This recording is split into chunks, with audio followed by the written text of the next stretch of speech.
Ja mám pripravenú hodinu, ktorú majú aj deti už v tabletoch. Tak prosím vás, prihláste sa do Samsung School.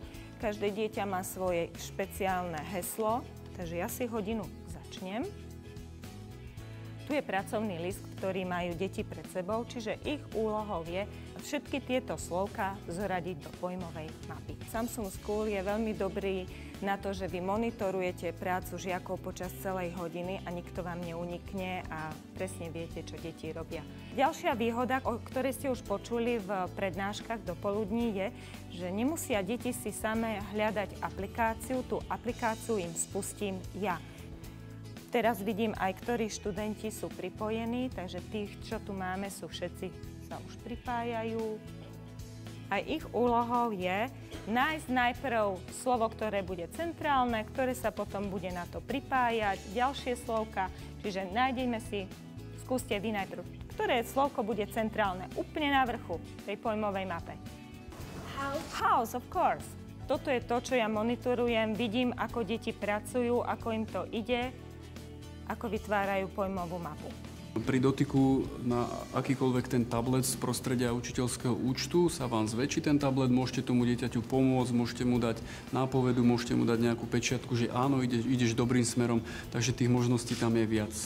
No a týmto si ja viem overiť, či deti poznajú slovnú zásobu, či vedia správne priradiť do správnych izieb, čo tam patrí. Takže taká zábavnejšia forma opakovania. Samozrejme, je tam okamžitá možnosť, ako sa písomky odovzdajú papierov, tak toto sa len pár tlačítkami odošle pani učiteľke. Tá si to môže v pohodlí domáceho krmu a nič nerobenia večerného. Tablet a motivácia žiakov funguje vynikajúco. Žiaci stále chcú viac a viac pracovať a ukazovať, akí sú dobrí, prezentovať sa a nemajú s tým vôbec najmenší problém vystúpiť a odprezentovať sa. Na tomto mojom projekte z tohoto papiera som si vybrala najprv izby a do tých izieb som potom vložila vlastne, že z čoho sa skladá tá izba. A keď som to vlastne urobila, tak iba vlastne postupujem a potom sa mi vytvorí celý ten vlastne projekt. Slovká zatiaľ zaradené správne, takže už nám chýba iba dining room a bedroom. Ja im zase teraz automaticky spustím test, ktorý mám takisto pripravený. Samsung School vám umožňuje 3 typy odpovedí, pravda, nepravda, výber z možností alebo doplnenie vlastnej odpovede. Tu budú zahrnuté všetky typy otázok. Môžete im tam dať časomieru, čiže koľko času majú na vypracovanie testu a deti po vypracovaní to odošľú. Takže nech sa páči, ide vám váš test.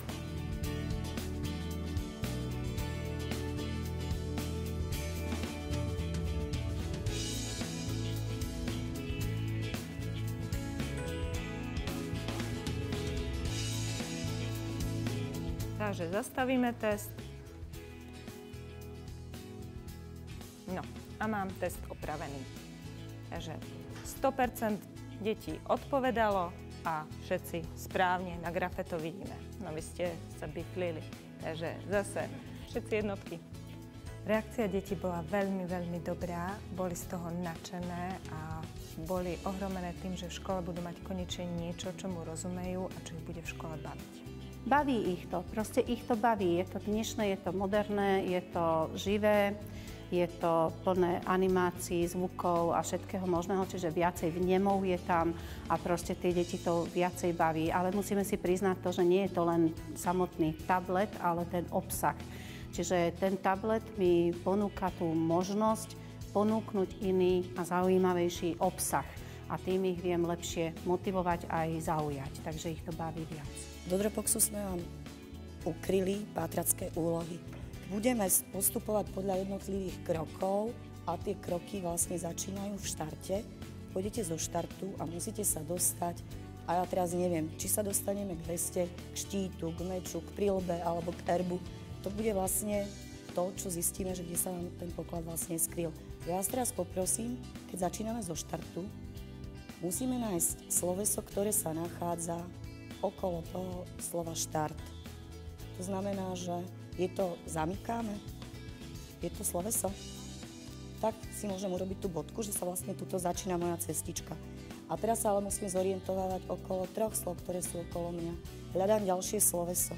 Čiže hľadáte cestu, a idete podľa slovných druhov, ktoré sú tam.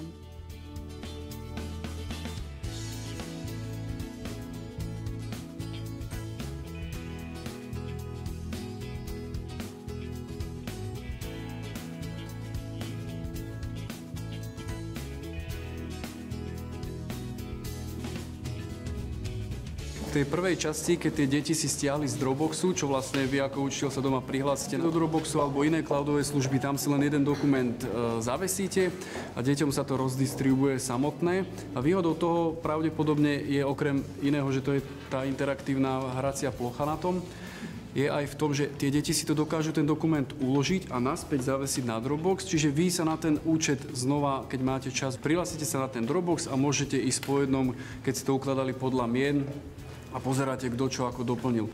Sme chceli ukázať ukážku, že je možnosť tablet využiť na vyfarbovanie aj na matematike napríklad. Žiaci si môžu vlastne vybrať z palety farieb, hrúbku pera si môžu zvoliť. Každý z učiteľov má množstvo prezentácií vlastných vytvorených, ktoré doteraz používal. Používal ich v podstate len ako ukážku na interaktívnej tabuli, ale v tomto prípade prezentácia vami vytvorená v rukách detí ožíva.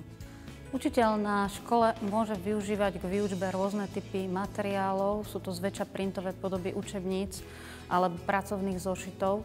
Výhodou tabletov je predovšetkým interaktivita, ktorú poskytuje samotná dotyková plocha tabletu a množstvo aplikácií. Prosila by som vás, aby ste si dali takéhoto krásneho slimáka, na to kliknite. Ak sa vám podarí a váš slimák príde do cieľa, tak dostane sa na hradku slimačici a budú tam žiť šťastne, až kým nepomrú. Ich úlohou je kliknúť na správnu odpoveď, čiže úloha je v skupine slov jedno slovo, ktoré nepatrí, ktoré to je. V tomto prípade nepoviem nahlas, oni majú hlavy dole, takže nevidela som, čo kliklo. Čiže slimák sa nám dostal cez vodu ďalej, keby sme boli klikli nesprávne, slimák by spadol do vody a museli by začať odznova. Tých aplikácií je strašne veľa. Je to v spolupráci s vysokoškolákmi, čo je možno tiež cestička, ako by sme sa mohli v školstve uberať, že tí, čo študujú, by mohli si skúšať tvorbu takýchto nejakých vecí aj pre nás do praxe. A výhodou je aj v to, že vy si viete meniť tie otázky, ktoré tam boli. Nemusí to byť slovenčina, môžete si tam nahádzať nejaké základné matematické, geografické, keďže to je moja kombinácia. Kľudne aj vaše. Myslím, že je to fantastická vec pre tieto nižšie ročníky ako rozcvička na začiatku hodiny, čo vedia zopakovať takto rýchlo. Tablety sa dajú využívať prakticky úplne vo všetkých fázach vyučovacej hodiny a nielen vo fázach vyučovacej hodiny, aj vo všetkých formách vyučovania. Či už je to hodina základného typu, exkurzia, experiment na individuálne vyučovanie, ale na druhej strane umožňuje aj partnerské a kooperatívne vyučovanie a projektové vyučovanie. Zadanie máte predpripravené.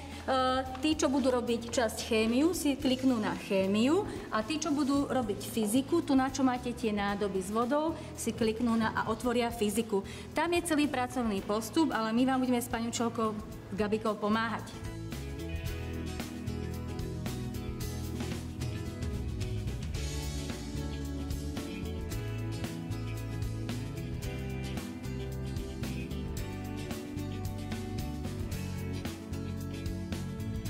U nás bežná hodina odučená s tabletmi vyzerá tak experimentálne. A v podstate tablety plnia tú funkciu, že celý experiment si v triede rozdelíme po častiach a potom tí žiaci zaznamenávajú tú svoju činnosť, ten svoj pokus, pozorovanie a zaznamenaný pokus zdokumentujú a prezentujú ho pred celou triedou. Takto vlastne môžeme poskladať čiastkové úlohy do jednoho tematického celku a dozvieme sa súvislé informácie komplexné o nejakom skúmanom jave.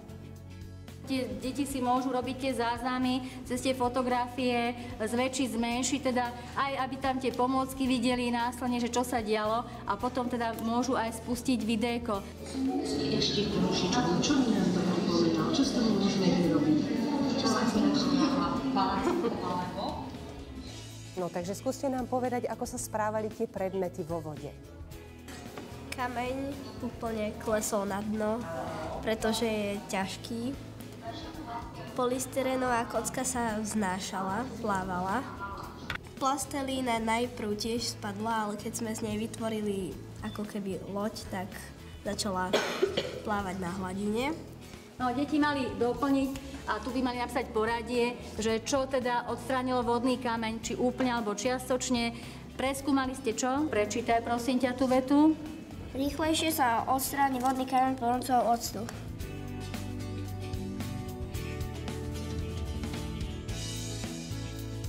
Využitie tabletov vo vzdelávaní považujem za úplne novú dimenziu, ktorá poskytuje obrovské možnosti nielen žiakom, ale aj učiteľovi, pretože učiteľ sa stáva partnerom toho žiaka, umožňuje mu individuálnu spoluprácu s každým žiakom, ale zároveň aj s celou triedou súčasne prostredníctvom softveru, ktorý to umožňuje. Tablet využívam na hodinách biológie, vo všetkých fázach vyučovacej hodine, či už to pri overovaní vedomostí, ale najmä mi to umožňuje využívať a sprostredkovať deťom formou animácií prírodné javy, ktoré by som im inak nedokázala ukázať.